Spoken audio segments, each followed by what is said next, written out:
Uafhængighedskrig førte til Ukraines deling mellem Sovjetmagten, Polen, Rumænien og Tjekkoslovakiet.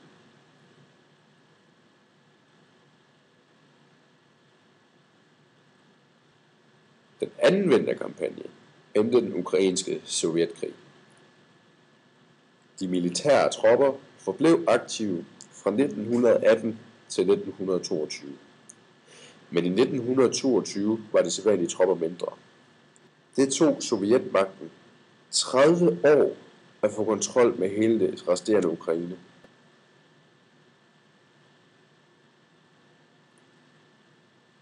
I 1932 til 1933. Stalin iværksatte en udrensningsbølge. Hungerkatastrofen Holodomor koster op mod 7,5 millioner ukrainske liv. 1991. 90% af ukrainerne stemmer for uafhængighed. Et afgørende bidrag til Sovjetunionens fald.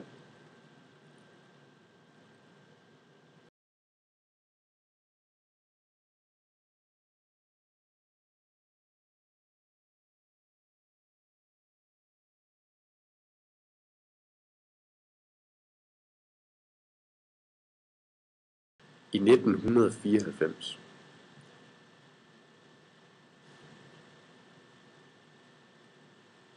Leonid Kuchma besejrede Leonid Kravchuk ved præsidentvalg. Et magtskifte ved stemmeurnerne, som ikke er set i Rusland. Orange revolution imod valgsvindel, som gav Moskva-kandidaten Viktor Yanukovych præsidentmagten. Viktor, han vandt ved omvalg. Fredeligt magtskifte i modsætning til det blodige oprør imod Yanukovych nu. 2010 til 2014.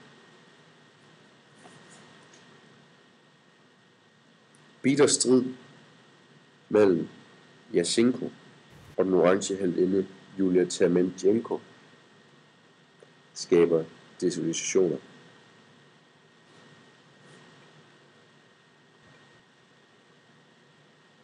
Som giver Yanukovych sejr ved præsidentvalget. Tymosjenko blev fængslet efter en politisk dom.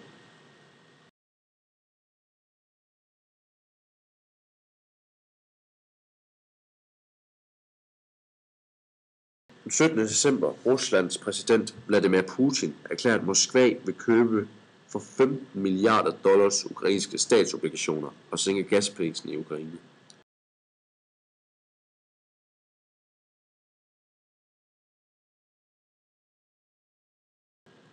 Den 22. januar.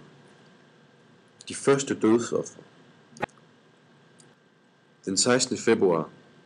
Demonstranter opgiver besættelsen af rådhuset i Kyiv mod løsladelse af 234 fængslede aktivister. 18. februar. Mindst 26 dræbes og hundredvis såres.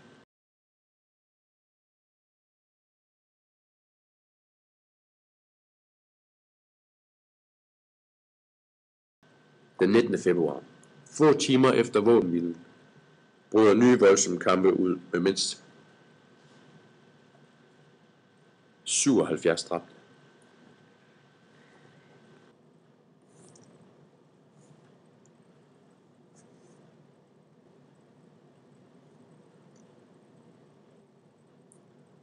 Parlamentet vælger nye talere og en ny sundhedsminister.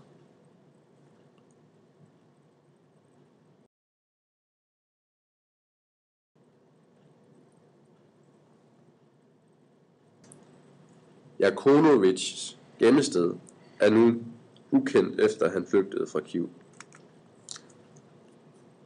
Den 3. marts. Russerne besætter halvøen Krim.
2013.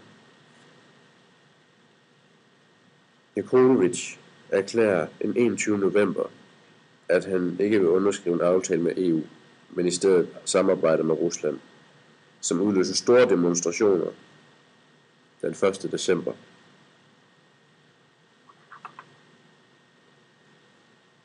Den 1. december samles mindst 300.000 til den største demonstration siden 2004.